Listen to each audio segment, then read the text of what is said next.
Spartan Transportation and Spartan Logistic Management is your one source for all your shipping needs. 53-foot dry van shipments, auto transport shipments, full-service in-house brokerage, drop-lot facilities, just-in-time deliveries to all auto manufacturers, facilities in St. Louis, Missouri, Kansas City, Missouri, and Indianapolis, Indiana. Spartan Logistics, LLC, proud sponsor of the IROC Series, Kyle Steffens, UMP Modified and Silver Crown driver, and Gordy Gundaker, World of Outlaws late model. Visit us at spartan-logistics.net or find us on Facebook.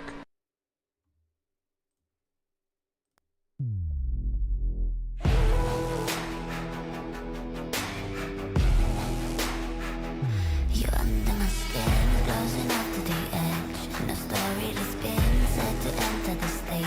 You think you know, oh, time to roll.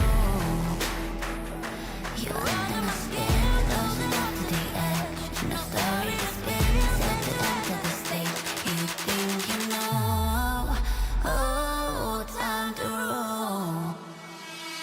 Opened in 2000, Kentucky Speedway made its debut on the Craftsman Truck Series, ARCA Menard Series, and IndyCar Series schedules the very same year. The 1.5-mile trial will played host to multiple NASCAR events each season before finally breaking into the Cup Series calendar in 2011. In 2016, the track was resurfaced and reconfigured, adjusting the banking from 14 degrees to 17 in turns 1 and 2, and narrowing the track to give cars leaving pit road a wider exit.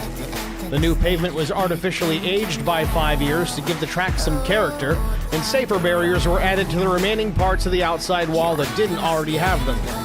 Martin Truex Jr. set the qualifying record on the new configuration in 2017 as drivers topped the 190-mile-per-hour mark for the first time. Tonight, it's race number 3 of the IROC Challenge Series, and it's next on HBR TV.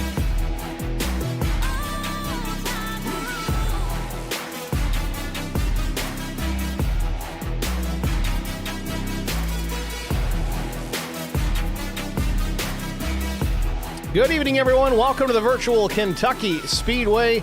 Race 3 of the IROC Challenge Series about to get underway here. 135 laps the race distance, a 65-degree ambient temperature, 45% humidity, clear skies, barely any breeze, track temperature at 65 degrees Fahrenheit. Other race details to be concerned about tonight: 3 tire changes available over the wall, a full fuel load available to these drivers, 1 fast repair at the ready, and 3 attempts at a green-white checkered finish if it comes down to it. Qualifying already in the books, the warm-up session just about wrapping up here. Let's go trackside to get an eyeball on that and see how things are playing out there.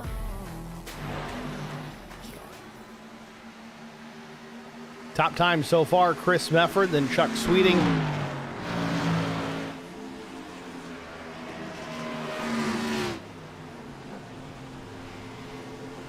And I got a name clarification on Mike Cook recently, and I think I'm already screwing it up again. I gotta go back and look here. We'll get it figured out.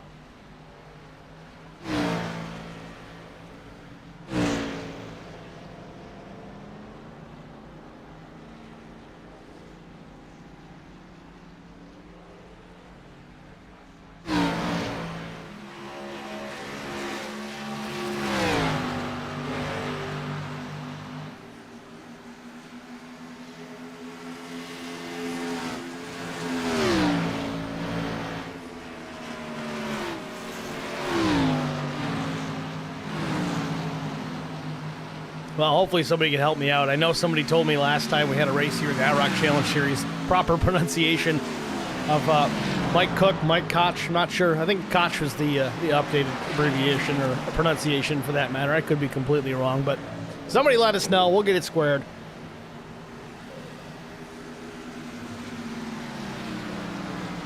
Less than a minute left in the session. Jump right into our starting grid thereafter and into our race session.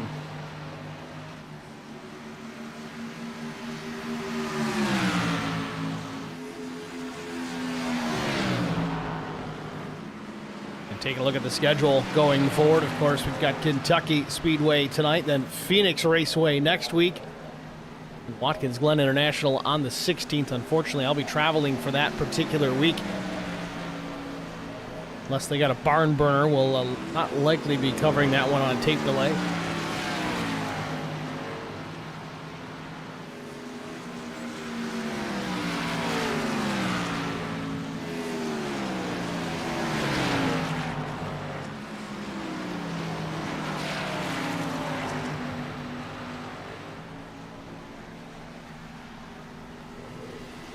Black and red flag on the warm-up session. It is complete. Chris Mefford fastest, 30.03.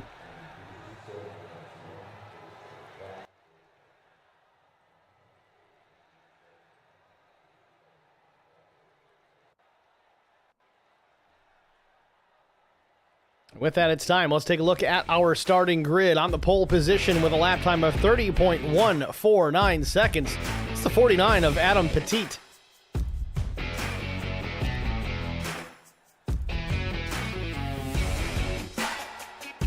Not sure why that picture's showing up in the bottom, but either way, outside front row. Let's get to it here. The 85 of Mike Koch. Row 2, it's Casey Benson, Brian McCann. Starting in row 3, it's the 8 of William Tyndall and Tim Schofield. Row 4, Garrett Johnston and Daniel Dow. Jesse King will start in the 9th spot. Adam Benefield will start 10th. 11th starter is Bill Hull in the number 48 machine. Zachary Cleek in the 77 starts 12th. 13th starter is Chris Mefford. Joshua Mears, the number 36, will start 14th. 15th starter, it's Chuck Sweeting. Doug Wysocki, 16th. Josh Funkhauser, the 81, will start 17th. Grady Ray, the number 93, starts 18th. And shotgun on the field, the number 75 of Chris Wally. It's your starting grid here from Kentucky Speedway. We'll be going green flag racing here after just one pace lap. We're going to refresh the overlay here so we can fix this.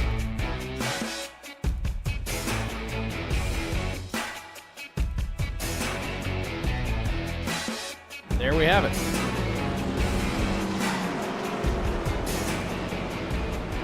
Again, race details tonight, 135 laps. The race distance, 65 degree air temperature, 45% humidity. Clear skies, a 2-mile-per-hour breeze. Track temperature at 66 degrees Fahrenheit. Drivers with a full load of fuel at 100%. 3 sets of tires over the wall, and Mike confirms it. It's Koch like Scotch. I knew I'd remember it. Thanks, Mike. 1 fast repair, 3 green-white checkers. Hope we don't need them.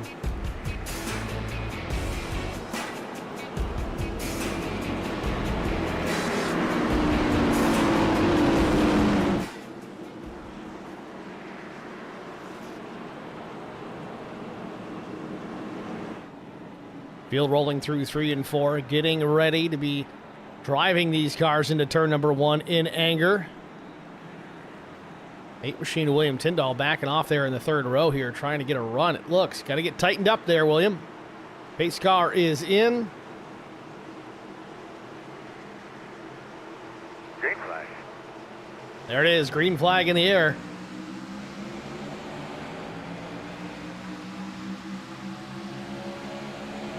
Trying to get a look here. The 60 machine at the front of the field. That's Adam Petit in the timing tower. It's the 49. We'll get that corrected hopefully by next week. Casey Bentz running in the 2nd spot. He takes a quick peek to the outside. Petit shuts the doors. Brian McCann jumps up a spot into 3rd. Now looking for 2nd in turn 3. Got Casey Bentz napping there. Didn't realize the 3 was down low. Had a short reaction out of the 27, but they're off turn number 4. Petit's going to lead lap number 1.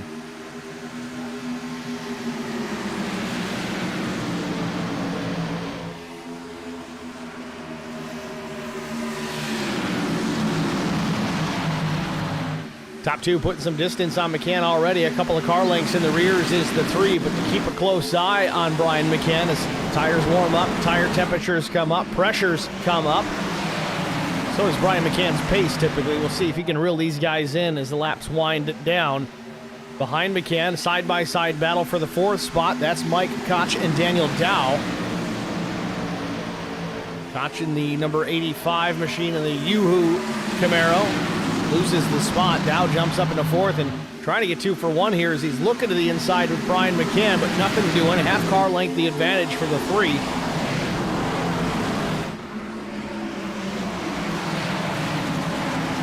Three-wide battle in behind. Here comes William Tyndall in the 8. He was down low, didn't have the run out of the corner as the shorter distance on the bottom forces him to put a little bit more wheel into it. A lot less momentum. Comes the 12 of Tim Schofield now to the inside of Mike Koch.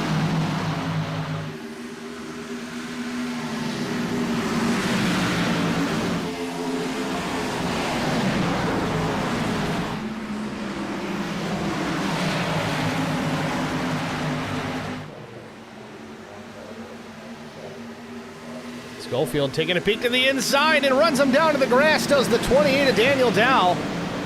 I don't know if Dow didn't see him or if he did and was just forcing him to the grass. Says, yeah, you're not going to pass me on the apron. A little aggressive for this early on. I'm going to go with he didn't see him.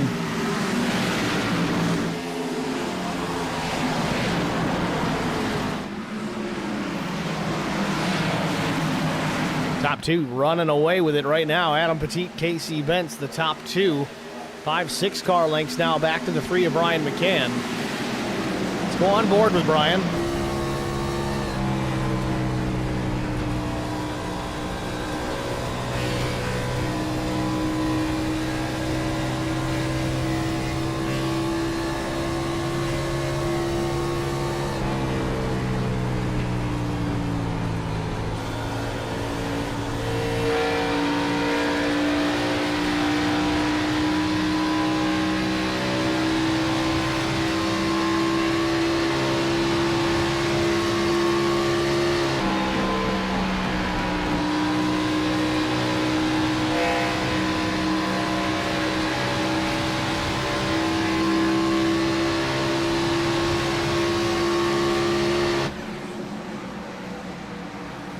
Tim Schofield continues to march towards the front, applying pressure to Daniel Dow.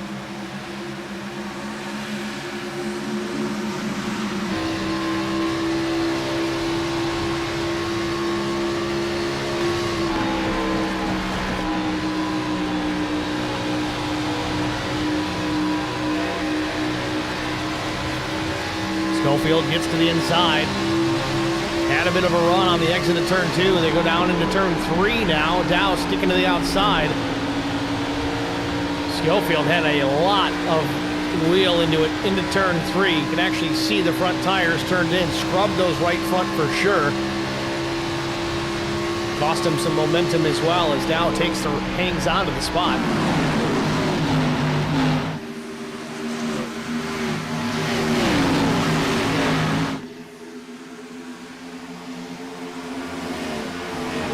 Jesse King pulls on a line, looking to the inside of Tim Schofield. Watch the 25 Energizer Bunny there. The Camaro, maybe a little contact with King and Schofield in the middle of 3 and 4. They both get away, but a little momentum broken for Jesse King. As he now sits behind Schofield in the 6th spot.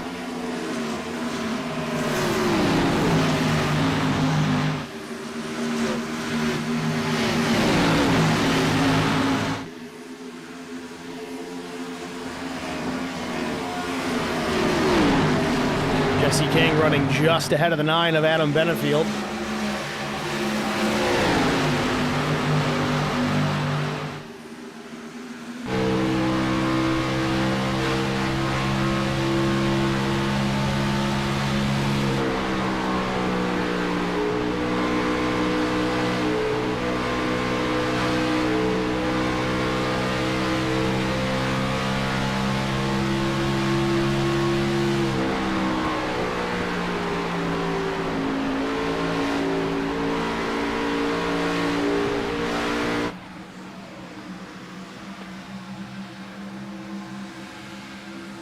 Top 10 all single file now. Back to Garrett Johnston in the 10th spot.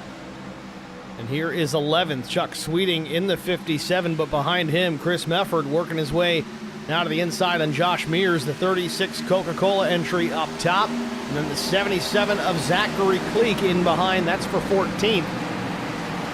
Mefford, though, looking for the 11th spot as he finally gets clear of the 36. Sets his sights on the 57 of Chuck Sweeting.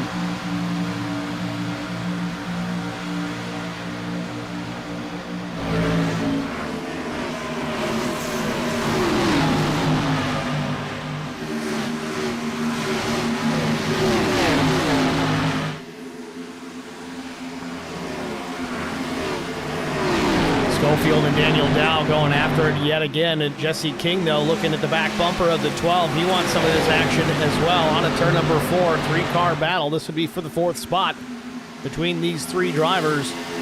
Seems that Schofield is a little bit faster than Dow, and King is maybe a little bit faster than Schofield. Last laps all within half a tenth of each other. Schofield now to the inside on Dow, 4 position off turn number 2. We tried this previously. We've got the right front too hot. Looks like he's going to tuck back in behind yet again. Looking out the windshield here, trying to take the spot while keeping a close eye on the rear view mirror. Does not want to let Jesse King get alongside. Schofield again taking a peek.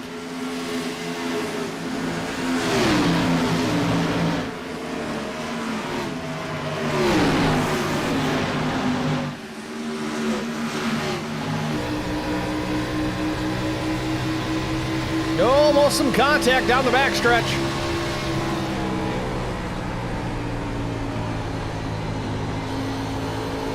Schofield's pushing hard right now. Can actually hear a little bit of tire noise off the front of that machine.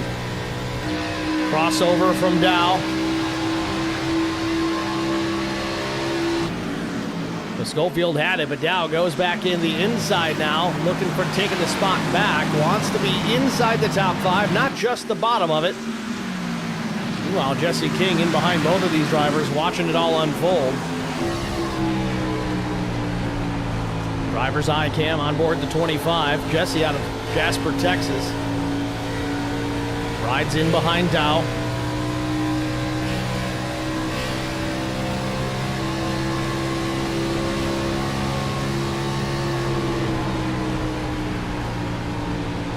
See, Schofield completed the pass. King gets the apron. It shoots him up the racetrack a bit. He's going to lose a couple of car lengths at least off turn number 2 here. Eases back onto the throttle down the backstretch, but it allows Mike Koch to close in the gap.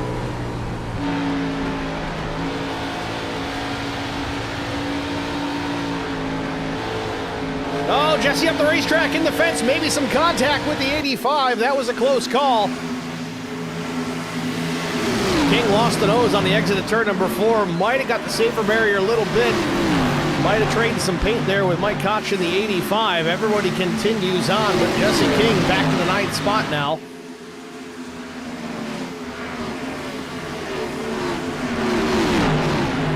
Meanwhile, up front, change for the 2nd position as Brian McCann reeled in Casey Benson, got around. We'll see if we can track down that pass and show it to you. In fact, here it is. Just a few moments ago. Down to the inside. Just drove it to the bottom of the racetrack. Not much of a fight from Casey Benz. He did have the outside. Carried the momentum a bit. This was off turn number 4, but not quite enough. Can got clear.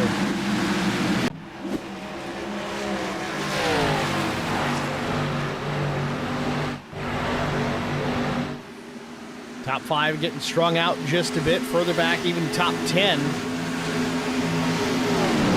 bit closer quarters. Adam Benefield still in the 10th spot.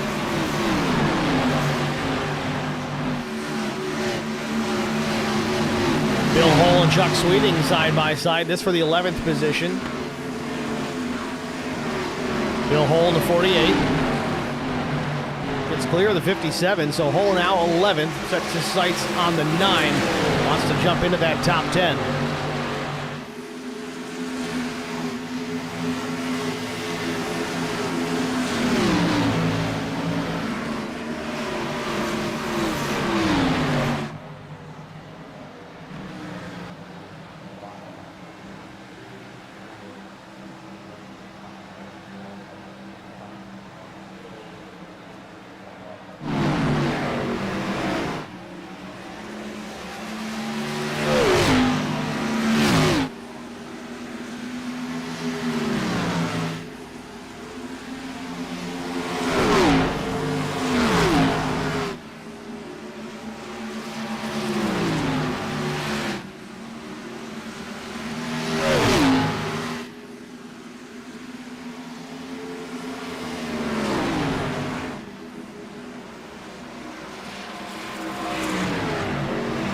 Brian McCann applying pressure now to the race leader. It's Adam Petit out in front. Again, just want to clarify, if you guys are just joining us, you'll see in the timing tower, Petite or Petite, I'm not sure if I'm saying it right, new driver here in the series, shown as the number 49, carrying the number 60 on the door. Try to get that rectified for next week so everything matches up. But for now, doesn't matter what number he's running, he's got the race lead, but Brian McCann drives it in way deep, might have made a little bit of contact to the back bumper. 60 up the racetrack here on turn number 4. Opens the door for Brian McCann, but going to battle back.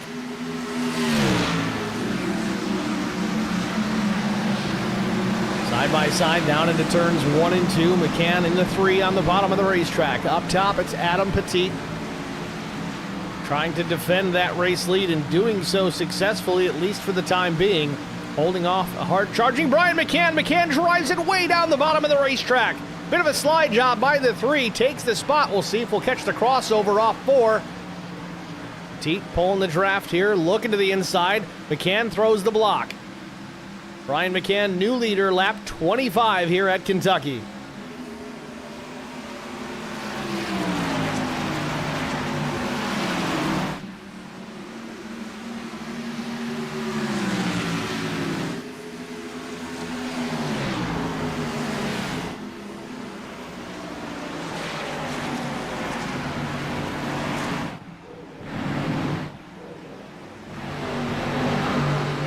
Casey Bent still running in that 3rd position. Things have changed and the caution comes out. Competition caution here in the IROC Challenge Series. Pace car making its way out onto the racetrack to let these drivers make some decisions here. Again, 3 sets of tires available over the wall. I don't think anybody really needs the fuel right now, but of course, if you're going to make the trip to pit lane, you might as well top off the tank. Pace car driver just forcing his way through the field. But at the competition caution, Brian McCann was your race leader. We'll see who, if anybody, or really if anybody stays on the racetrack. I imagine everybody's going to come down and pit here, at least at a minimum for fuel.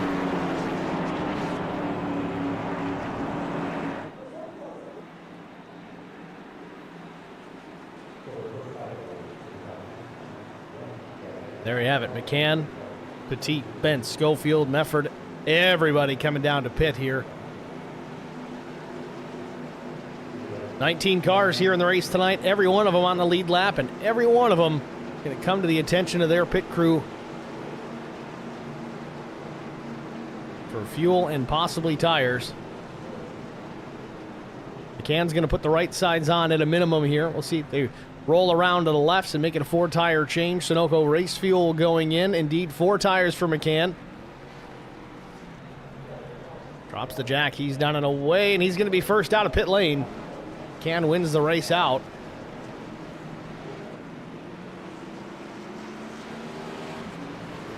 So 4 tires and fuel at least so far for the top 10 cars. 11, 12, 13...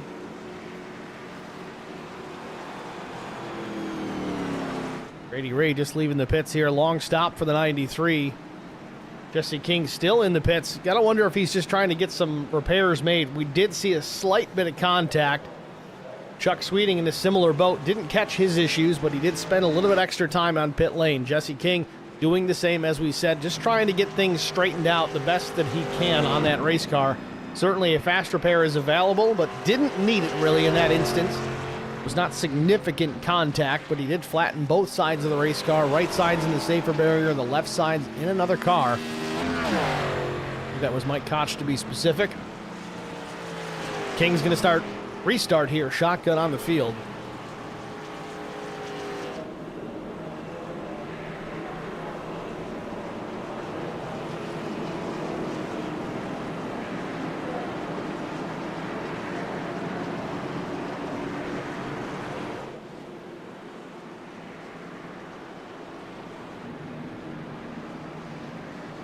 So as you can see, we're doubled up here behind the iRacing pace car. The lights have turned off on that pace car, so we're on the 1 to go. Next time by, we'll be back. Green flag racing. Lap 29 will go up onto the tower.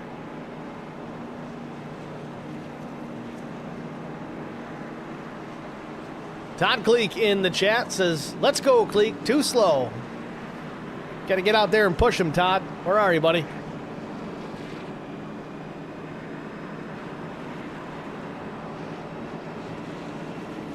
It's my engine in that car. I gave him that engine, and that's what my boys are pushing. That's just what popped into my head.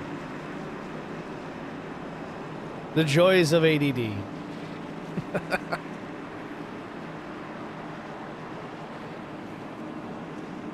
Quick top 10 before we go back to green. It's McCann, Petit, Bentz, Tim Schofield, Chris Mefford, Daniel Dow, Garrett Johnston, William Tyndall, Mike Koch, Chris Wally into the top 10 for the first time tonight.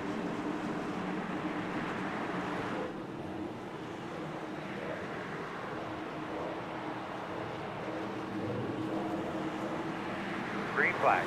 McCann on the jump, waits late into the restart zone, but he fires off, gets the jump on the rest of the field. Side-by-side battle behind him for the second spot between the 60 and the 27. That's Petit and Bentz. Side-by-side, same story here, fourth and fifth. Chris Mefford working his way through to the inside of Tim Schofield, and here comes the 8 of William Tyndall.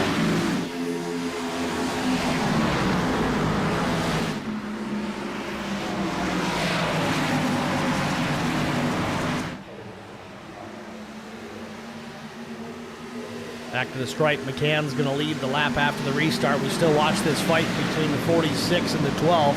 Chris Mefford in the 46 down low, the black, white, and red machine. 12 is Schofield, who just gives up the spot here, tucks in behind Mefford. Oh, big wiggle there, the 15 and the 8. Tyndall, a little bit of contact from Garrett Johnston, loosens him up, sends him up the racetrack off turn number 2, but Johnston not waiting. He goes up there quickly. Here comes the 28 of Daniel Dow. He drives it way deep into 3 and 4. See how much that hurts the race car here later on in their run. Usually those first 5 to 10 laps is when you really got to take care of the tires. Otherwise, they're going to haunt you the rest of the run.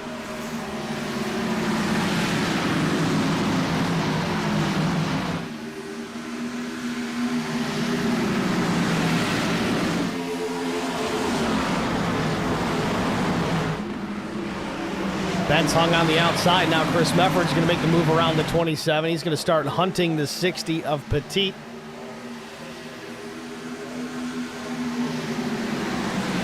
Schofield's going to take a spot too. I got to wonder if the 27's just being passive here. We just talked about it a moment ago about tires and how important they are to be babying them early on in this run. It might be what's going on here with Bentz. Saw McCann drop back at the beginning of this race, lost a lot of ground, but after some time was able to reel in the top 2 and then eventually take the top spot. Watching the 28 here, Daniel Dow had to check up there, put a lot of wheel into it to avoid contact with Garrett Johnston. He's still now alongside Casey Bentz. This would be the battle for the 6th spot. Dow's got a nose out at 4 now. See if he can get clear down into turn 1 as he reels in Garrett Johnston. Further up the pack here, Chris Mefford working to the outside of the 60 machine. This for the second position. They're side by side into turn number 3. Late turn in from the 60. Mefford caught it in time. No contact made, but the 60 catches the apron of the racetrack, shoots him up just a bit, makes possibly some contact with Mefford. Couldn't tell for sure. He's going to lose some ground. We saw the same happen to Jesse King at the end of that last run. Schofield down the racetrack, almost contact with Petit. That was close. Don't know what his spotter said, but it looked like a self-clear to me. Petit's going to battle back to the inside.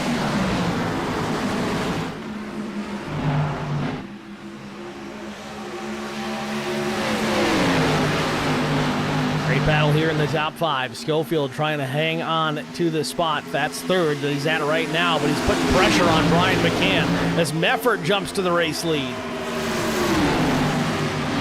McCann slips back now to 3rd, now to 4th. 60 comes up into the 3rd spot. Mefford leads, Schofield 2nd.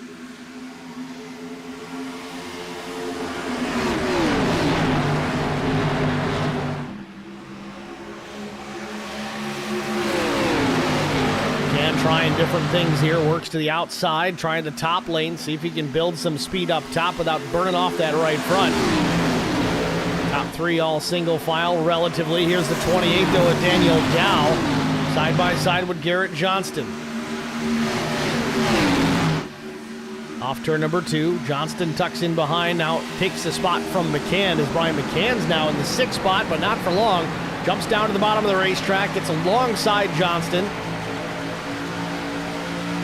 Can't keep it pinned down there and on the throttle at the same time, though. Johnston with a little bit more of a run down through the dogleg.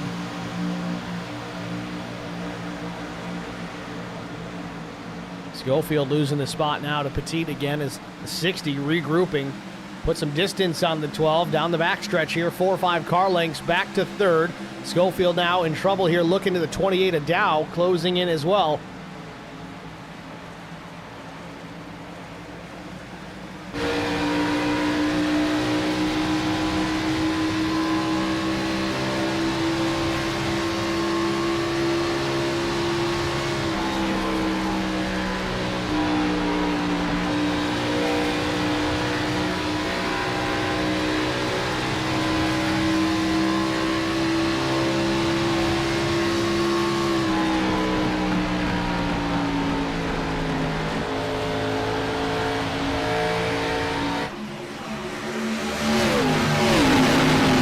Battle for the race lead is on. Mefford has it now, but by just about a tenth, if even that. Petit right there. Cooled his tires off, regrouped, went back to the whip. Now he's right there, half a car length off the back bumper as they work on a turn number 2.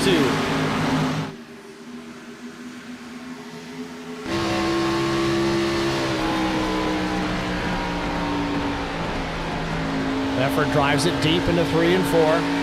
Early back to the power is Petit in that number 60 Ford Mustang.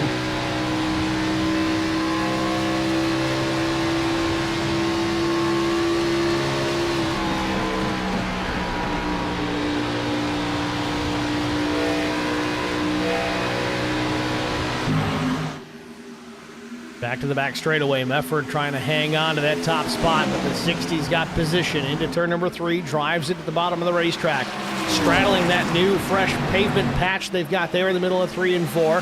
Maybe some grip there, maybe not, but it didn't seem to hurt him at all, but not enough to get around Mefford. Mefford continues to lead. Lap 41 goes up on the board.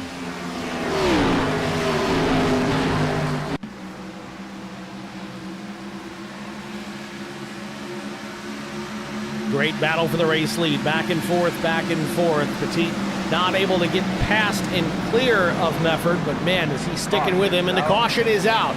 Yeah, did my radio sound bad out there? Not sure who was involved in that. Doug Wysocki's quite a ways back here all of a sudden.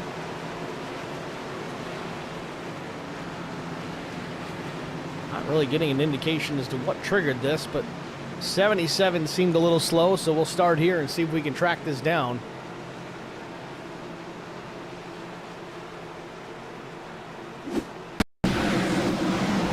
There it is, William Tyndall and Cleek. Not a real big incident by any means.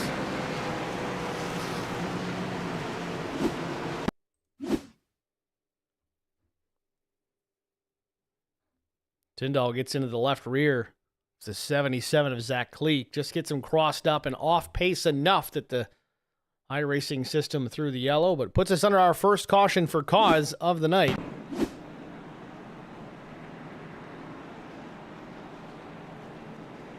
That was all for the battle for the 8th spot at the time. Meanwhile, the second and third place machines decided to hit pit lane.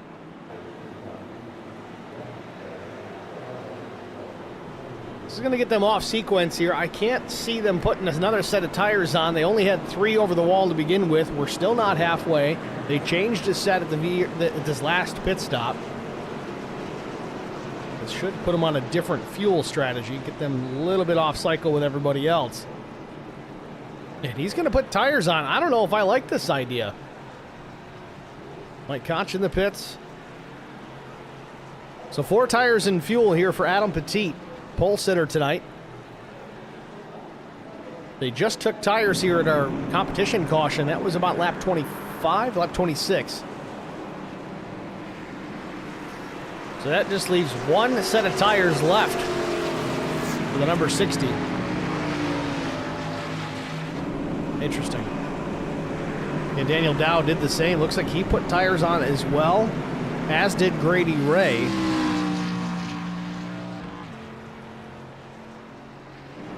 And I see the temptation. This place does seem to eat up tires, and it builds tight, which is really frustrating as a driver, at least if it builds loose. At least you got to fight the car and it's fun. It builds tight. You just got to lift. Going slower is no fun.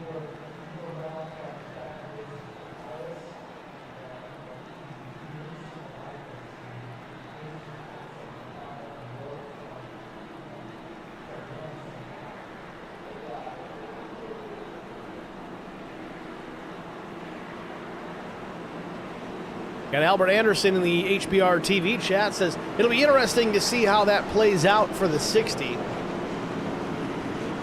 Yeah, I don't know. I don't see it paying off. I mean,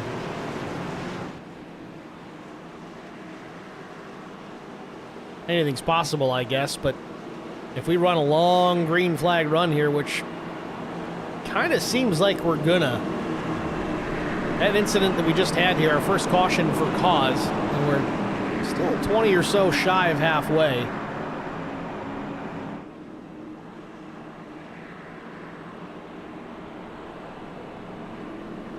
While we're under this caution, guys, if you haven't already done so, go ahead and like the stream itself. That helps us immensely. But more importantly, go ahead and click the subscribe button. Just make sure you didn't already. The last time I said hit the subscribe button, I lost 3 people, so I think they may have already done it. And then they unsubscribed, which is never fun. Trying to get that push to 1,000 subscribers here. It'd be great if we got it in before the end of the year, but I'm realistically looking at 2025 for that. So help us out. Click the like button, click subscribe, turn on the notifications, all the good stuff.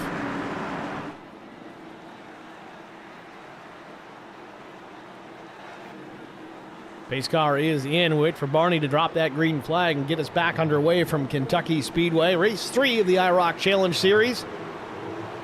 Into the restart zone. Chris Mefford brings him in. He hammers the throttle. We're back underway.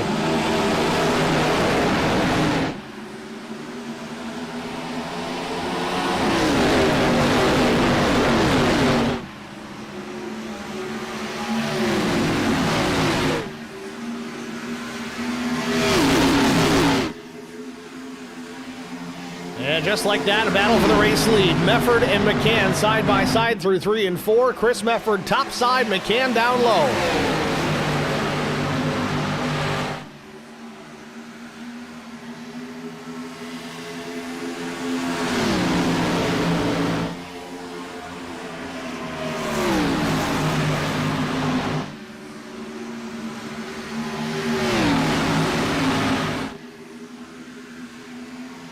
Mefford hangs on to the spot. McCann tucks back in behind, about a 10.5 back, or let's just call it a car length or less at this point. Garrett Johnston rolling up in 3rd.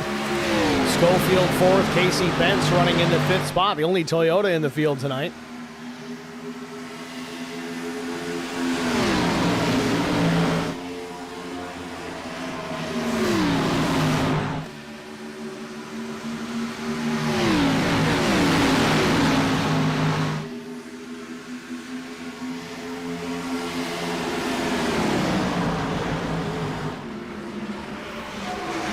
Big-time traffic here just outside the top 5. Zachary Cleek, though, after his small spin, he's up into the 5th spot. And Jesse King looking to the outside. He's in 6th, looking for more.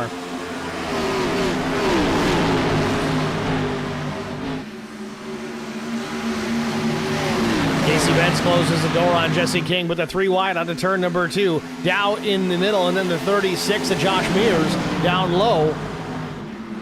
King a little loose on entry, hangs on to it.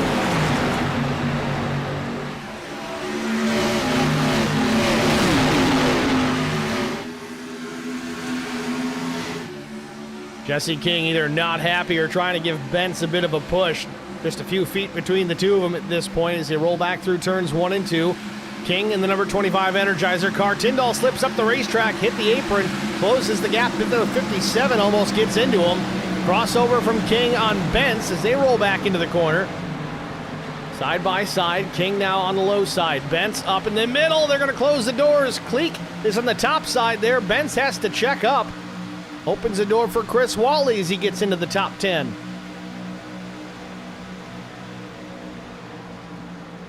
Crazy action here just inside the top 10. Further up the racetrack, Daniel Dow continues to march forward, gets to the inside of Garrett Johnston down the back straightaway. He'll get clear into 3, drives it way deep into 3 and 4, almost all the way to the back bumper of Brian McCann. Meanwhile, possible change for the race lead. Petit to the inside of Chris Mefford. At the line, the 60 retakes the top spot. Mefford now back to second.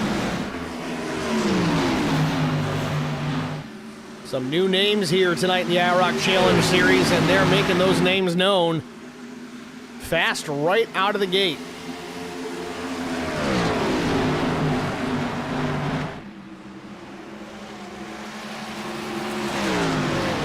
Meanwhile, second place being contended now. Chris Mefford trying to hang on, but to the outside, it's Daniel Dow.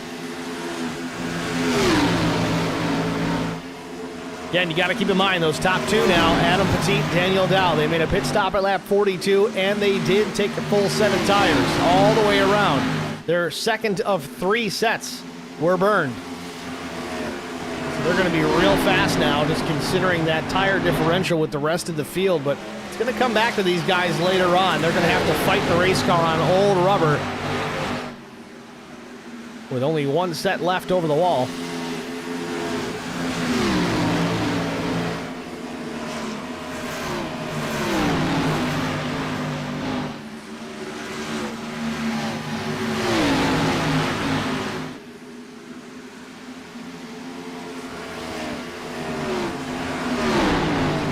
McCann now back to the inside. Chris Mefford up top is for the 3rd spot now.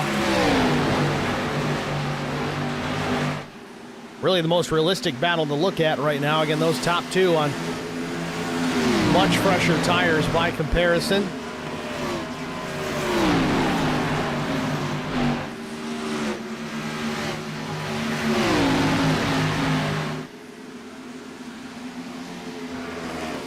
Further back out of turn number 2, Chris Wally hanging out of the 10th spot just ahead of Casey Bentz. Bentz was struggling to stay into the top 10. He was fast earlier on in this run, was working his way through, seemed shot out of a cannon, but that pace has fallen off quite a bit. Runs in the 11th position. And Casey started in the third spot here tonight.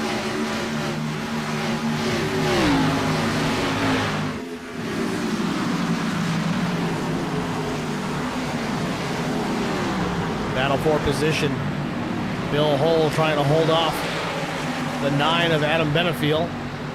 Adam on the bottom in that white and green machine.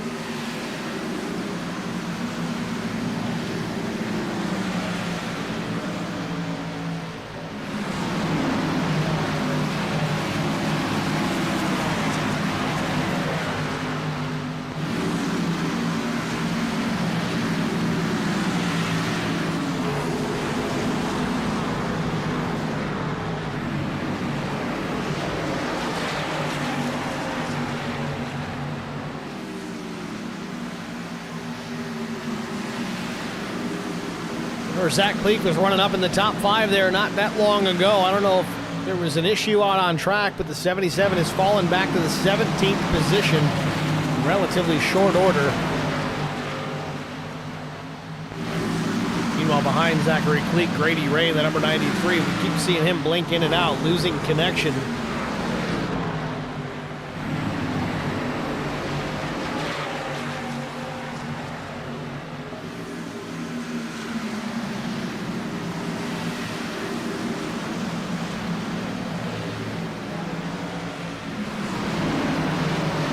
Further back up the field, the 48 of Hull looking to the inside of Mike Koch again. Meanwhile, ahead of them, Casey Bentz trying to work around the 57 of Chuck Sweeting. More side-by-side action here, 2 rows deep as they work back into turn number 3. Sweeting drives it down at the bottom of the racetrack. Bentz continues to free fall. I don't know if he just got those tires too hot or it's just starting to wear out on him and he can't keep that thing turning. Either way, he's a little off the pace from what we expected and what we saw earlier on in the run.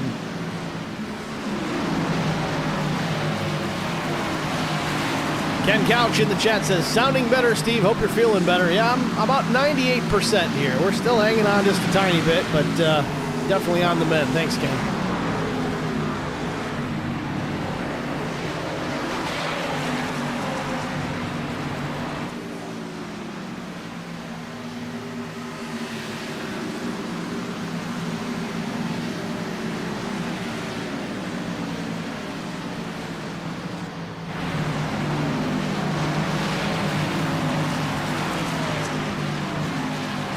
Drivers settling into a groove here at Kentucky. Things getting pretty well strung out.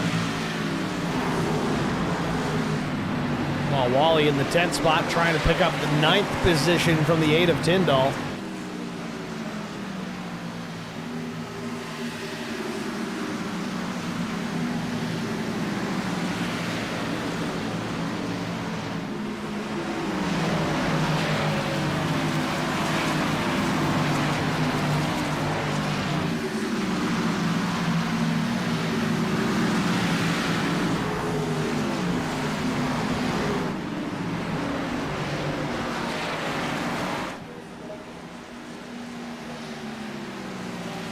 This is the point in the race where I believe drivers are just finally starting to realize, man, I got to drive this thing with some worn out tires.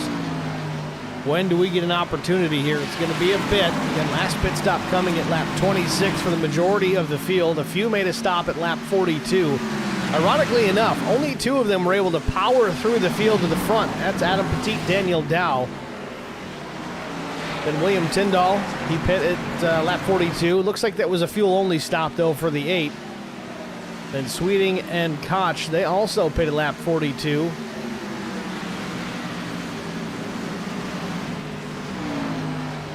That was fuel-only for Koch.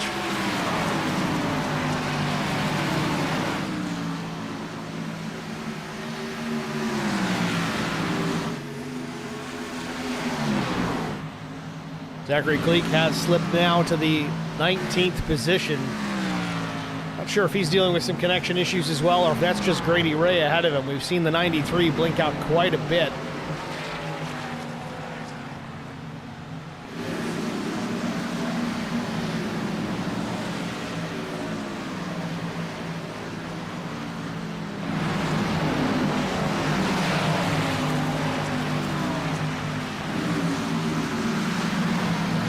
Casey Bentz now running in 14th.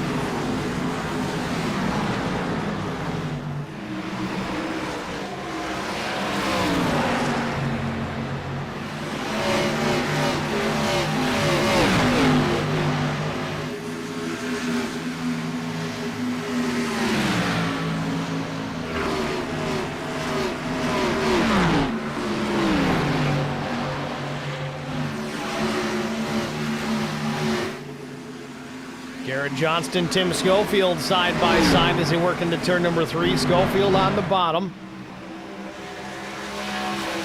Schofield going to slip up just a bit here. Might push the 15 up towards the safer barrier. Does it just gently. Still side by side at the line. Couple of laps shy of halfway.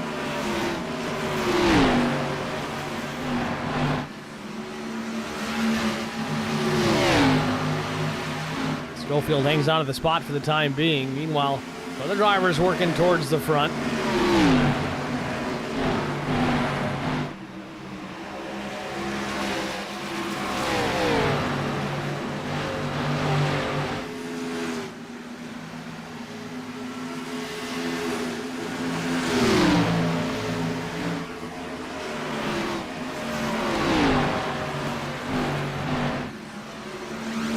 .67 laps, about to be 68 laps in the books here in about a half a lap. We'll be halfway when they cross the stripe. Meanwhile, Brian McCann jumping to the inside, took a peek to the inside of Chris Mefford.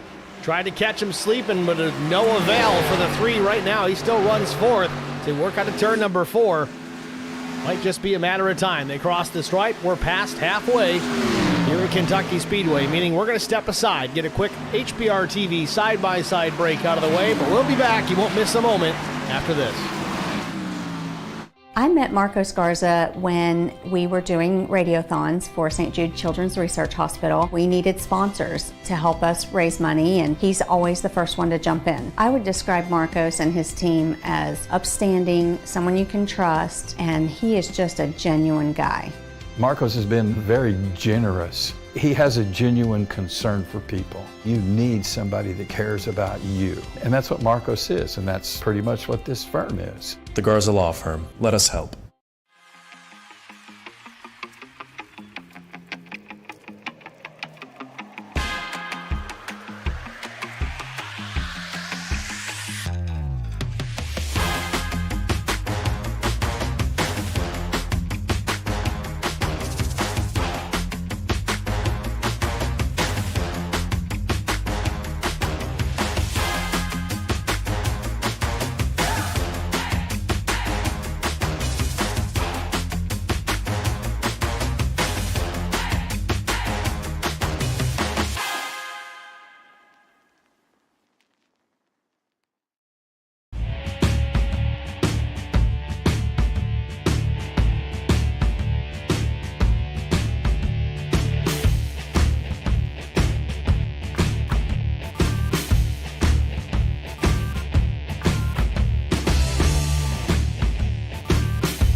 Back at Kentucky Speedway, 75 laps in the books. Adam Petit continues to lead over Daniel Dow, Brian McCann, Chris Mefford, and Tim Schofield.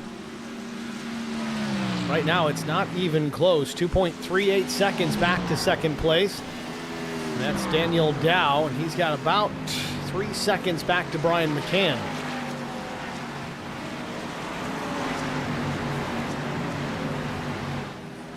Drivers settling into this run still.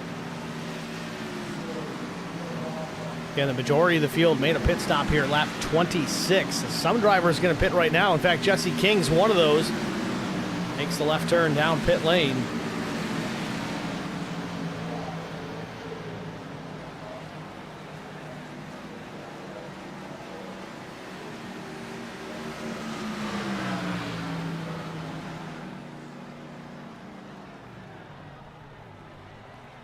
King slows to a stop in his pit stall. Right side tires going on. I imagine a 4-tire stop for the 25.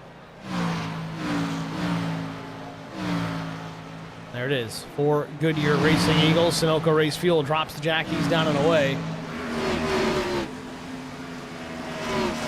King has been known to do a lot of road racing as well, so maybe he's working the undercut here, trying to get some fresher rubber underneath him to gain some track position on that front alone before the rest of these drivers get an opportunity to pit.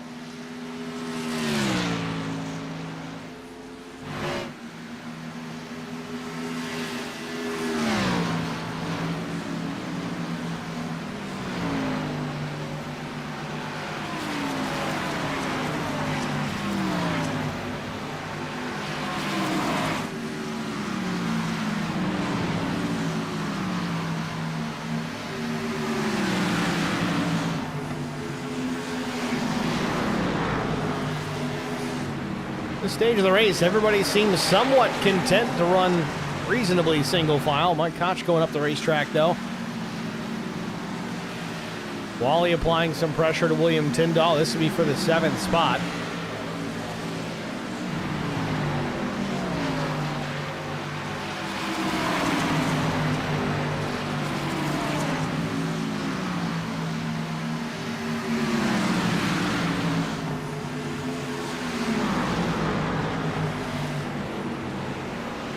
Wally to the inside. It's also going to allow Mike Koch to close the gap just a bit. Mike can't hold the bottom, though, up the racetrack. Wally and Tyndall still side by side at the line.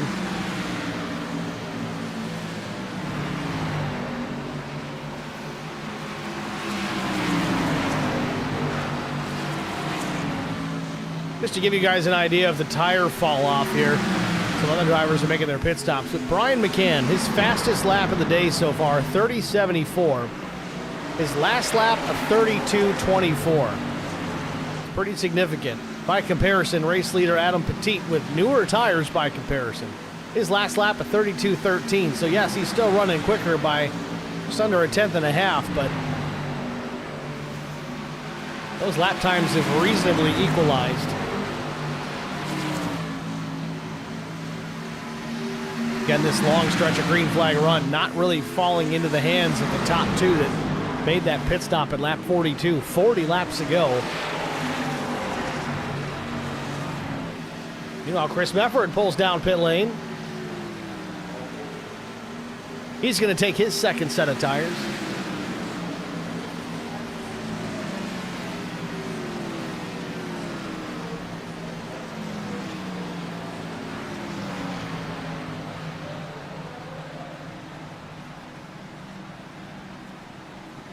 See, honestly, though, the top two are not in as bad a shape as you think they could be. If this thing runs green all the way to the end, this could work out. They've already run about 40-plus laps on this set of tires. They were able to drive through the field and changing them when they did, but now, like I said, those lap times have kind of equaled out to compare it to the drivers that made their pit stops at lap 26. If it came down to pit when all these other drivers do and it stays green, they're fine. They're in good shape. However, if the caution comes out late, the drivers that saved that third set, they're in the catbird seat at that point. This is going to be dependent on yellows. The way this race is running really could tip in the favor of Petit and Dow.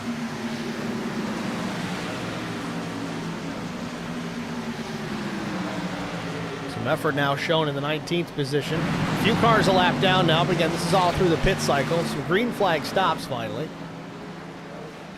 But you will likely see, I don't know if these guys will stay out a little longer to fully utilize that last set of tires, or if they try to jump back on cycle with the rest of the field. Schofield in the pits.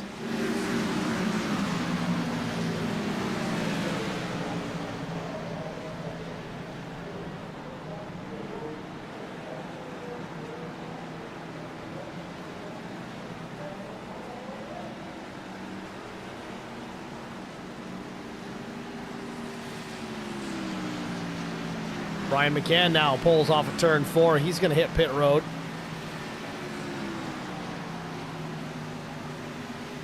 Now they might be able to go to the end on fuel here. That's one of the questions. The full fuel load, still not 100% sure on what the fuel window is as far as the laps are concerned. McCann trying to get to his pit stall ahead of the 81 of Funkhauser. Pulls to a stop. Casey Bentz finishing up his pit work. He's down and away. McCann with the right side tires on. Crew around to the left. 4 tires and fuel for Brian McCann. McCann drops the jack here. 15:27 to stop.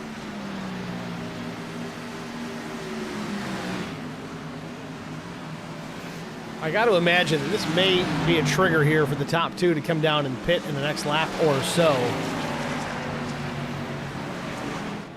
Yep, here he comes. 60 of Adam Petit pulls into pit lane here for what could be his last stop of the day.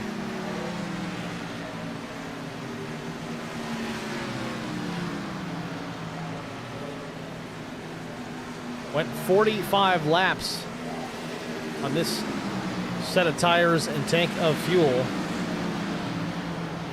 Got about 47 left.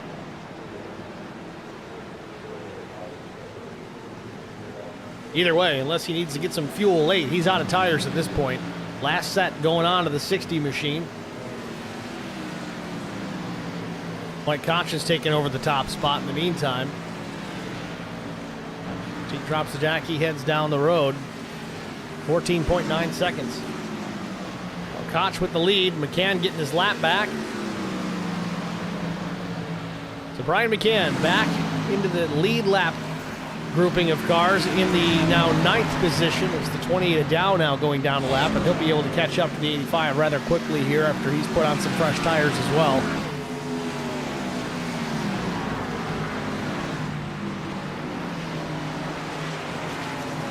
So current top 4, it's Mike Koch, Chuck Sweeting, William Tyndall, and Grady Ray. These drivers all pit last at lap 42, and here comes Mike Koch. He's going to come down and pit. Now we know we can go this far on a tank of fuel. So this would likely be the final stop for the 85, but again, still has an extra set waiting if he needs it later on. The series not known for its cautions, but if it does come out, you will see some drivers utilize that extra set of tires that some of the faster guys just don't have tonight. Sweeting now takes over the top spot.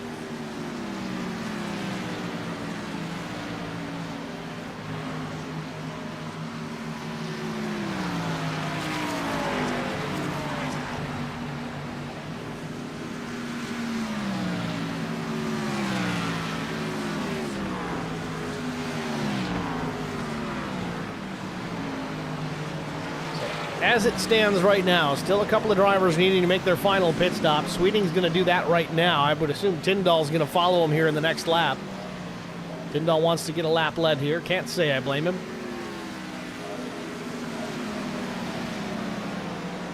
That puts currently 9 cars on the lead lap. Chris Wally in 10th would be the first car 1 lap down. But with the lucky dog if the yellow were to come out, once Tyndall makes his stop, that's going to cycle a lot of these guys back through, with the exception of Tim Schofield and Zach Leake. Not sure what happened to Schofield, as he's now down 2 laps. He was very fast early on.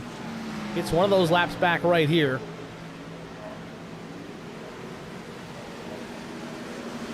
Sweeting finishes up, then Tyndall from the race lead now, the last car to pit.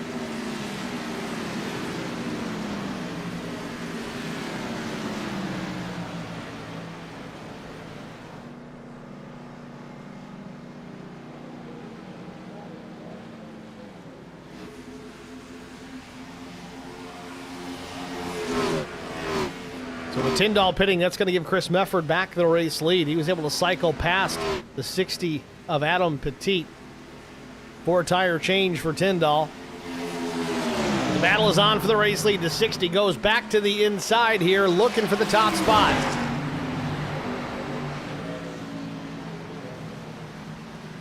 Petit with 6 laps newer tires. Going to make relatively short work of the 46. Chris is going to try and battle back, but he's fighting against the losing battle here. Not much he can do here until later on in this run when these cars become a little bit more equal.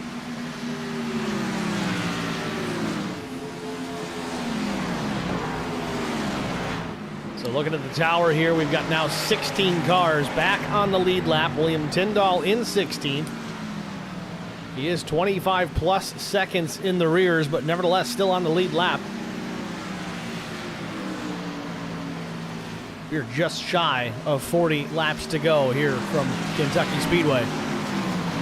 Albert Anderson back in the chat. Petit is driving the wheels off that thing. He certainly is. And the scary part about it is I think he might have the strategy figured out too. Again, if the caution comes out, I think it all goes out the window. But Adam Petit made an early stop during the comp caution to take tires, as did everybody else, but him and Daniel Dow took an opportunity at lap 42 and took tires again. So that was the second set of the 3 they were allotted tonight. Just taking that final set on this most recent stop for Petit, it was at lap 87. In fact, Dow was the same lap.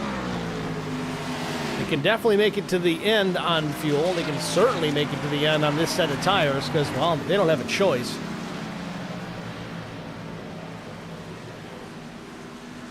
But they really need this thing to run green to the end. So every lap that goes by, the new versus old tires, they get a little bit closer each time. Meanwhile, Brian McCann up into the second spot. In fact, last lap was about a half-tenth faster than Adam Petit, so he is starting to reel in the 60/49.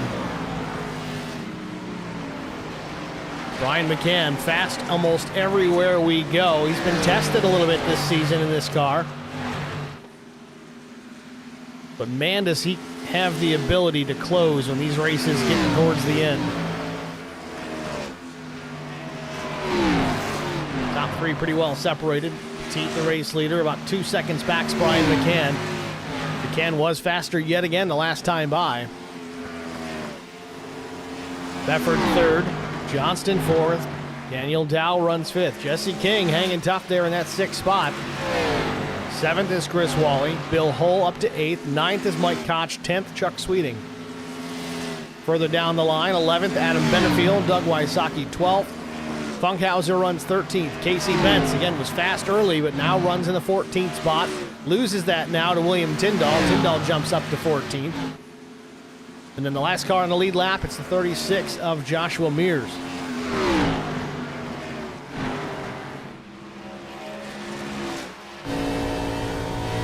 On board with McCann. He's got some work to do. McCann still quicker, about a 10th.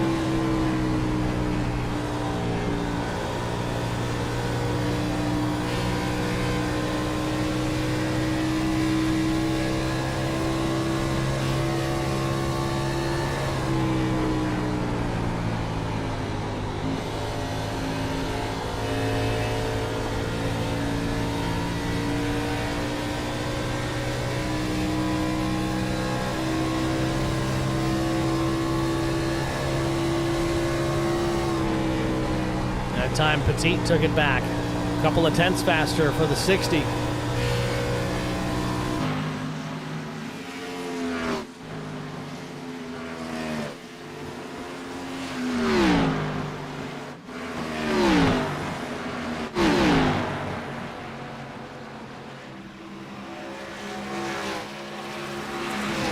Daniel Dow doing the same, working his way back towards the front as he gets clear of Garrett Johnston for the 4th spot.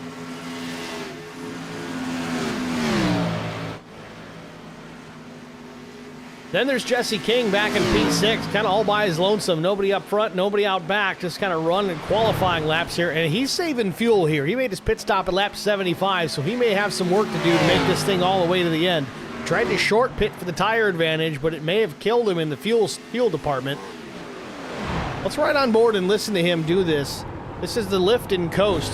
A lot of road racers do this, but you can do the same on an oval with similar effect. Let's listen to him lift out of the gas, push in the clutch, and let the car just coast and idle into the corner. All you can hear is tire squeal.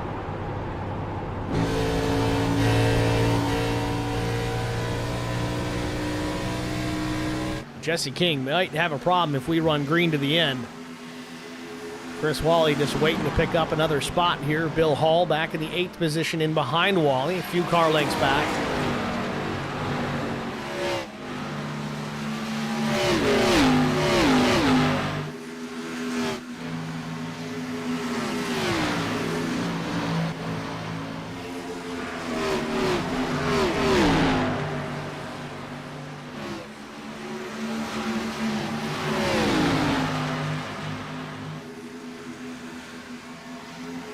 Sweeting to the inside of Tim Schofield. This is not a position. Schofield shown 17th, one lap down. Sweeting trying to put somebody in between himself and Mike Koch.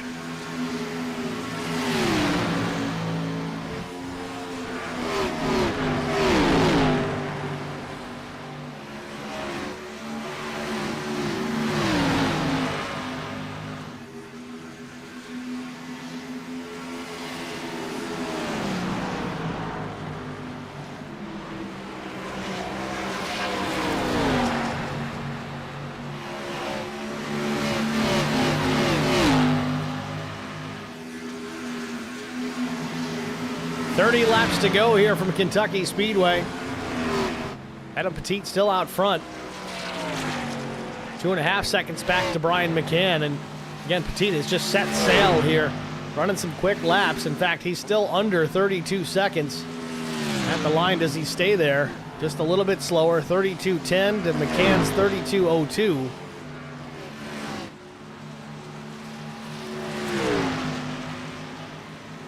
Again, guys, if anybody knows if I'm saying this guy's last name correct, let me know. I don't know if it's Petit.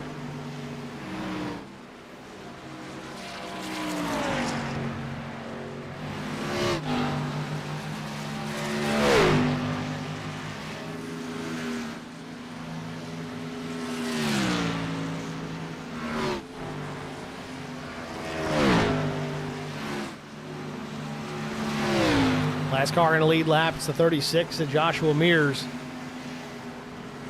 Also with some work to do as he's about 2 seconds back from the next competitor, Casey Bentz. Again, surprised to see Casey so far back. He was fast early on. Really seemed like he had something for these guys in the top 5. Don't know if he sustained some damage or if he's just burned off those tires. Doug Wysocki started in the 16th spot. He's up to 14th, just having a run. Funkhauser, haven't talked a whole lot about the 81 tonight, though. He started back in the 17th spot. He's up 4 and 13. Again, kind of a similar situation. Nobody too close.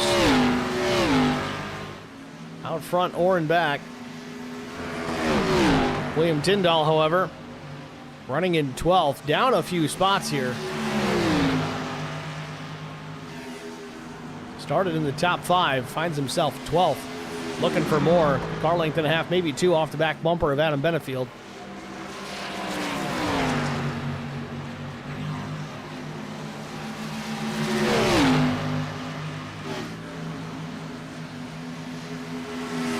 Tyndall taking a look here at the start-finish line. Now looking to the inside in turn 1. Way up the racetrack is Benefield. Let's see if he's got the run out of 2. Not quite. Tyndall gets clear and clear by a couple car lengths. Benefield, though, on the attack into 3. Drives it in deep, closes the gap just a bit, but not quite enough. So Tyndall, one more position closer to the top 10 with 25 laps to go. Jesse King is the number 25 that runs in that 10th spot.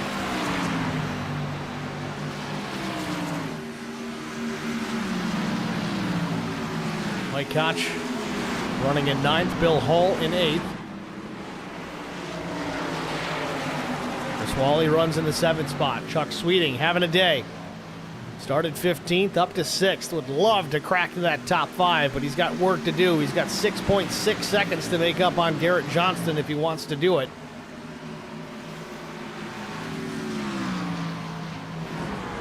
Garrett just got to run his race the racetrack to the very end. Daniel Dow about 2 seconds up on 5th place. Starting to catch Chris Mefford, though. 3/4 second gap up to the 46. See if Dow can reel him in here with 23 to go. Mefford does have 6-lap older tires by comparison.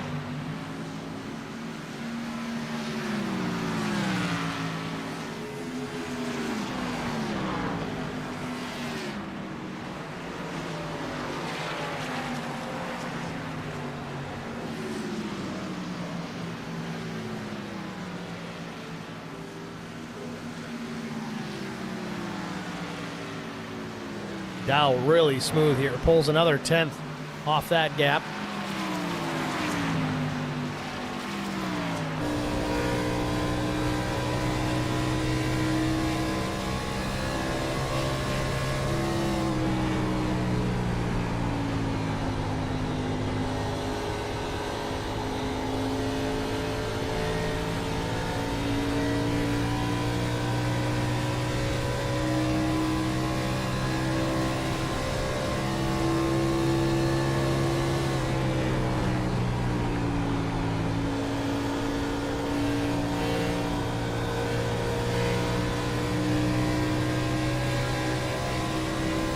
Mefford took some back. It's up to about 7/10 yet again, so kind of a back and forth battle here. This would be a top 3 position for Dow if he could get it.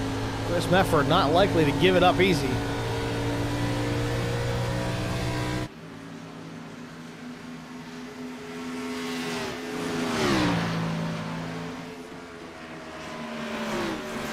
We've talked about a bunch throughout this race as we get deeper and deeper into these green flag runs.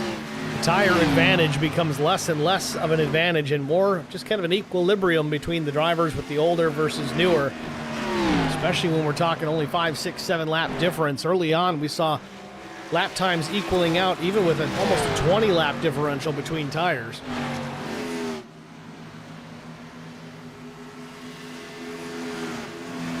Last laps for the top 2, only 0.04 of a second separating them. Still out 2.5 seconds here with less than 19 laps to go.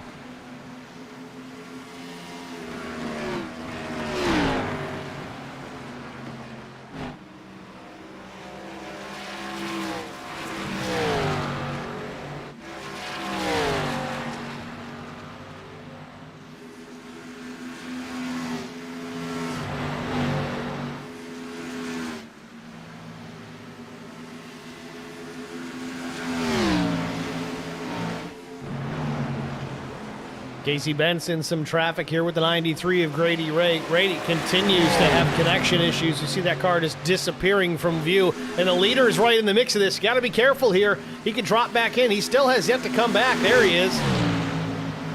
Adam Petit's got to be careful because if the 93 of Ray disappears and then the leader fills that gap, and then the 93 reappears in that same space, it could be disaster for whoever's there. Luckily, the leader is able to get clear. Ray dropping back still. Casey Bentz now finally going down a lap. Tough break to see that out of the 27. He was so fast early on.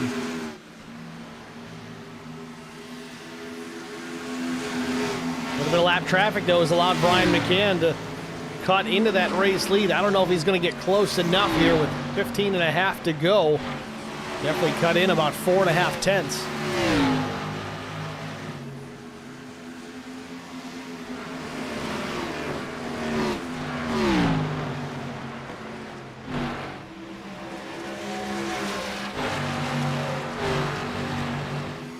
Race leader gets clear of the lap traffic, at least for the time being.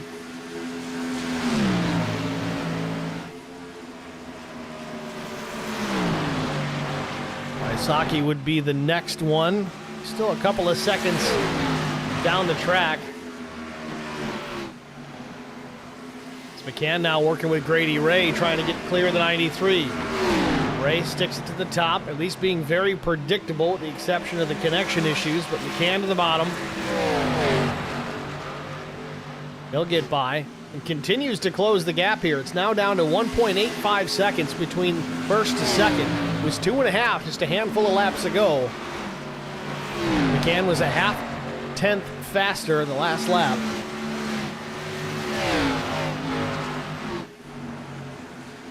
So if he does that all the way to the end, he'll catch him.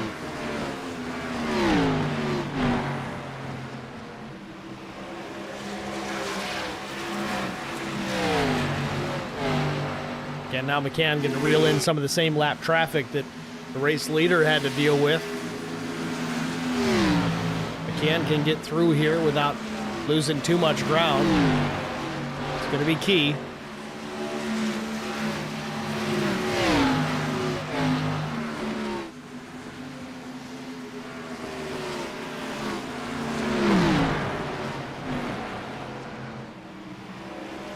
Deficit down to 1.7.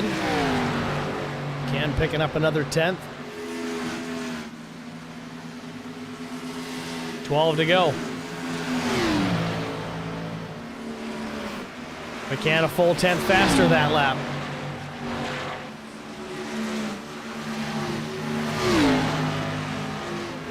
I don't think he's got enough time.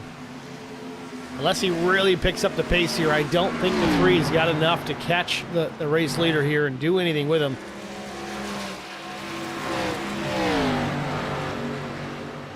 Race leader's tires are a couple of laps newer. Again, the later we go, the less that matters.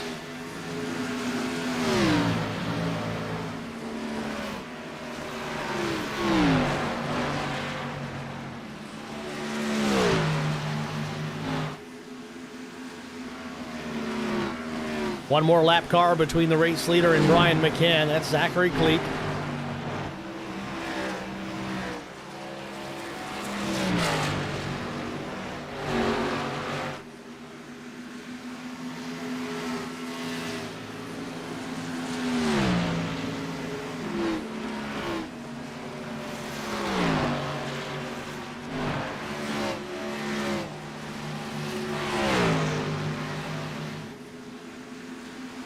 McCann was faster still. Just over a 10th quicker, but again, there's 10 to go here. He's going to need to do more than this.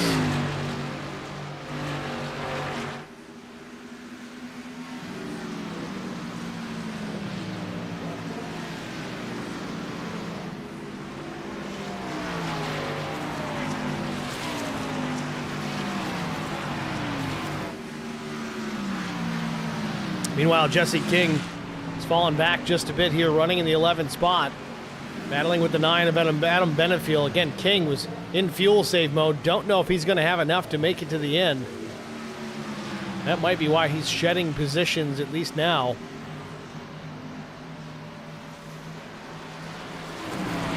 Yeah, he's completely out of the throttle, middle of the corner.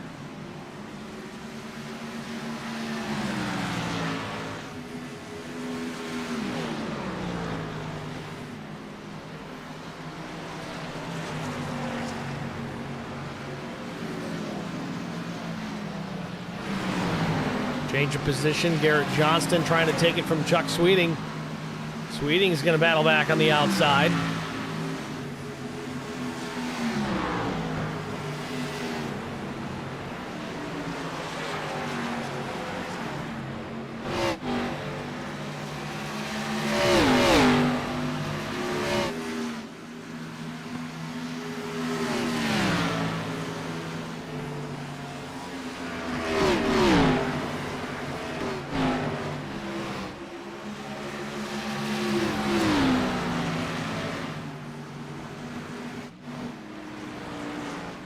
Further up into the top 4, Daniel Dow still in that 4th position. On Unable to reel in the 46 of Mefford, at least for the time being. We've got 6 laps to go.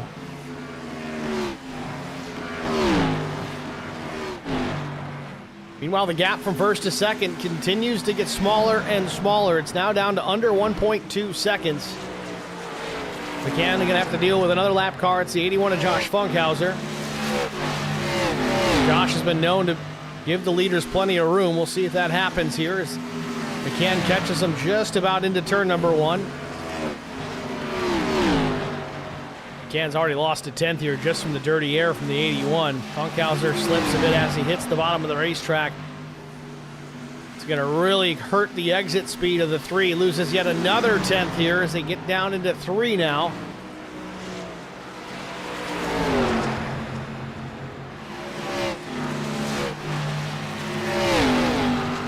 It's first lap in a while that Petit was faster than McCann. Let's see how it looks this time by. Leader ran a 27. McCann ran a 44. Lap traffic hurt him that time. That might be all she wrote. I think race leader Adam Petit can kind of go into cruise control here.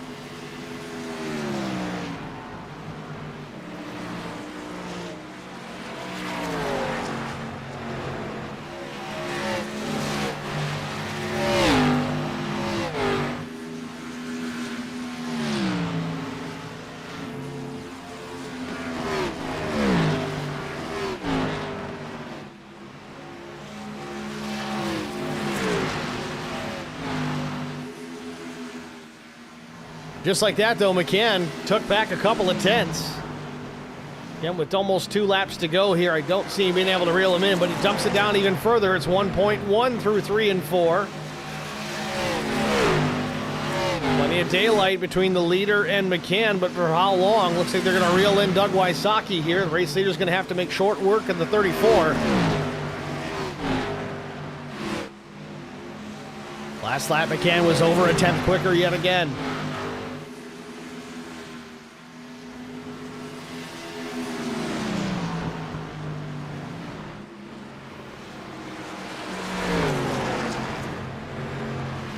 Adam Petit goes way bottom of the racetrack to get clear of Doug Wysocki. White flag in the air. Final lap for the 60. Full second advantage plus. Back to Brian McCann. Should have plenty to hold him off, plus the lap car in between. On to turn number 2. Deficit 1.06 seconds. McCann is there, and it's got to hurt because it's just a matter of laps, I think. He needed more time, but through 3 and 4 for the final time. Adam Petit with a still second advantage off turn number 4. He's going to take the checkered flag. Adam Petit wins it in his first IROC race. Second place, Brian McCann. Chris Mefford will come home in third.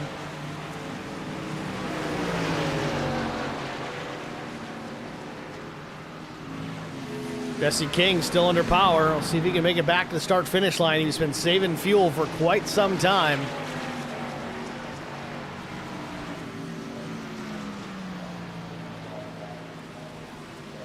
Jesse King will make it back to the stripe. Finished 12th, last car in the lead lap.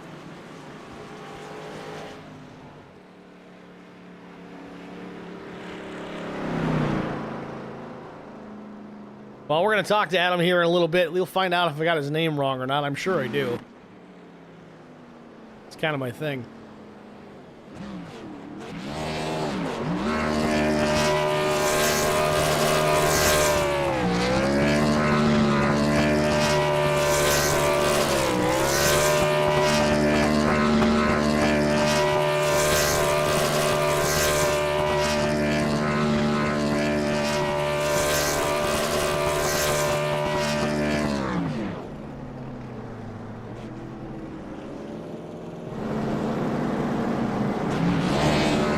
Wrapping up the burnouts here. We're going to step aside, get our final break out of the way. We'll be back with our top 3 finishers after this. Stay with us. We'll be right back.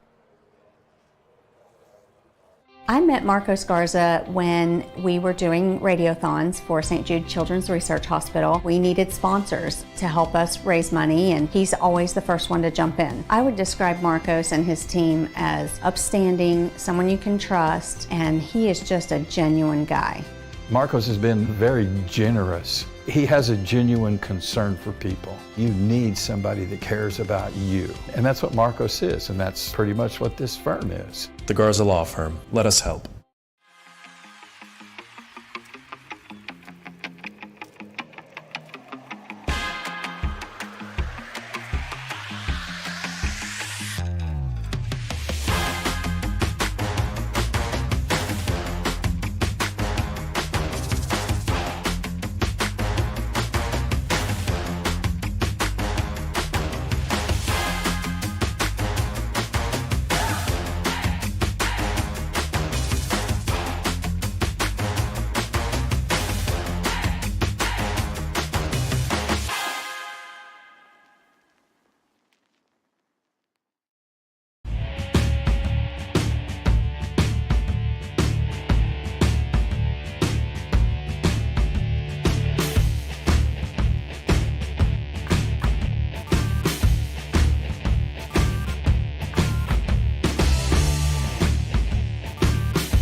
Spartan Transportation and Spartan Logistic Management is your one source for all your shipping needs.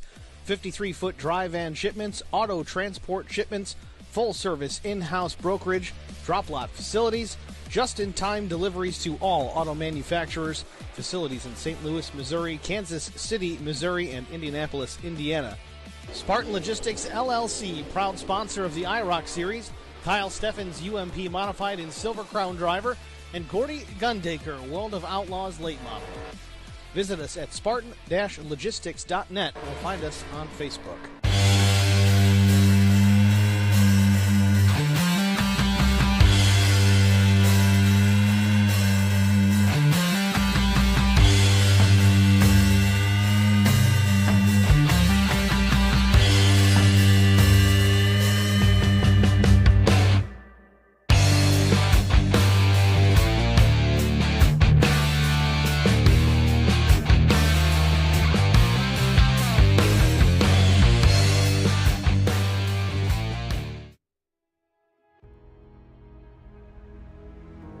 Back at Kentucky Speedway Race 3, the IROC Challenge Series, Segment 2 in the books, and newcomer Adam Petit with the race win from pole position. See if we can pull him up into the broadcast booth. Weren't 100% sure on the tire strategy early on. Took a couple of sets early on in this race. Only had one left. Took it late and drove it all the way to the end. Let's get a word from our race winner here. I'm not sure if we're getting the right last name right. Is it Pettit or Petit? Pettit. Pettit. All right, like Andy Pettit. Got it. Yeah. Yep. Well, Adam, congratulations. I think you're a newcomer to this league. I don't recognize the name clearly, but a job well done. Put the car on pole position, and through some fancy tire strategy, you drove this thing to the victory. Was it really reliant on this thing going green all the way to the end? Yeah, so after that caution and me and my teammate Danny came down, we realized that nobody else came with us, and we're like, are we going to be a sitting duck here? And luckily it played out in our favor tonight. So, definitely can, take it when you can get it. Yeah, 100% tire strategy. Again, I thought you guys were sitting ducks there at the end. Again, it all depends on the cautions here. This league does tend to run relatively clean in a lot of cases, so that certainly was weighed in your favor. And when you get in the long run with these cars, at least here at Kentucky, it seems that whether there's a 20-lap difference or a 10-lap difference, it doesn't seem to matter. Late in the run, the tires kind of equal out, so do the lap times, and that showed its head there late in this race as well, so that worked out in your favor. Was that kind of the strategy coming in, or did you guys not even realize there was a limited tire set? So we knew that there was a limited tire set. I don't remember. I think it was Chris Mefford was leading there when that caution came out, and he came down, and then I noticed, cars behind me going down as well. And then at the last second, he, swerved up, and I didn't do it in time. And so I was like, well, I guess I'm coming down. And then when I saw everybody else stay out, I was like, obviously they know something that I don't know. I thought maybe there's going to be another, stage break or something. I was like, maybe that's why they didn't take it. Because they definitely fooled the new guy. But obviously there was no other stage. And we just, prayed to the gods above and didn't want a caution, and luckily didn't get one. Well, it stayed clean to the end, of course. Of course, you take checkered flag and the race win here tonight. We look forward to Phoenix Raceway next week, another track that can be tricky with tires. What's the game plan rolling into the desert next week in Phoenix? That track is just going to be about me just finishing. I don't know what it is. I hate that place. It hates me. So hopefully we can just, make it around, have a good, solid finish, and have some fun racing. All right, Adam. Well, job well done here tonight, man. Who do you want to shout out to before I let you go? I want to give a big shout out to Chris for allowing me to join the league, halfway through the season. I know that sometimes getting new people in here can kind of mess with things. So I want to give a big shout out to him. Thank you for letting me do this. And then shout out to my sponsors, Anything EC, for coming on board. They sell amazing detail products for your car. So if you're in the market for some of that, head on over to anythingec.com. Use code PEDIT15 to get 15% off your entire order. And you for a killer broadcast. I watched the one from a couple weeks ago, and you did a great job, and so I'm super excited to watch this one tomorrow. All right, Adam. Well, congratulations again. Thanks for the kind words. Thanks for talking to us, and good luck next week at Phoenix. Sounds good. Thank you, Steve. That's Adam Pettit. I knew I screwed the name up. Your race winner here at Kentucky Speedway. Let's talk to Brian McCann. Get the words of the driver, the number 3 machine. Coming up short here, a runner-up finish nonetheless. Brian, it's Steve in the booth. You got me? I do. Brian, congrats, man. A strong run there late. Would more laps have made a difference? It seemed like you were catching Adam there late in this one, but obviously we just ran out of time here. Was it going to be enough if we had more laps? Maybe. I was slowly catching them, but it was tough. The right front was just, I murdered my right front. It was horrible, but yeah, he had the right strategy call early on and took that early set, and we didn't want to take it because it was like lap 30 or 40 of the race or whatever. So he's like, this is a little too early when we only had one more set over the wall. So wanted to save that tire, but just went green. So shout out to him for, I think this was his first race and coming out here taking the win.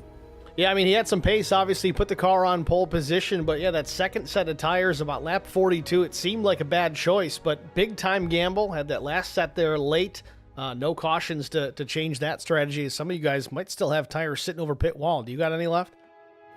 Oh, yeah, I was hoping for that caution and come in and get 4 fresh. Well, the good news for the competition is next week is Phoenix Raceway, and he admittedly says he hates that place. How do you feel about Phoenix Raceway next week? That's one of my weaker ones too, so I ain't too excited about it, but I'll go out there and give it my all. All right, Brian. Well, a great run here tonight. Nonetheless, congratulations on P2, man. Who do you want to thank? Thank you. My family, you for doing the broadcast, Wally and everybody else who helps out with the league, our sponsors, the drivers for showing up and having a great race, and everybody watching. Thank you. All right, Brian. Thanks for talking to us, man. Good luck.